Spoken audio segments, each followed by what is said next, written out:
Good day, Ma'am and Sir. My name is Gloria Bailon Aliado. I'm 34 years old.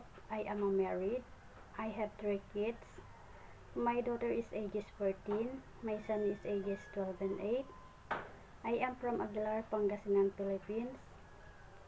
My mother's name is Teresita Bailon. My father's name is Felipe Bailon. I am 7 in the sibling. I worked as a housemaid in the Philippines in 3 years.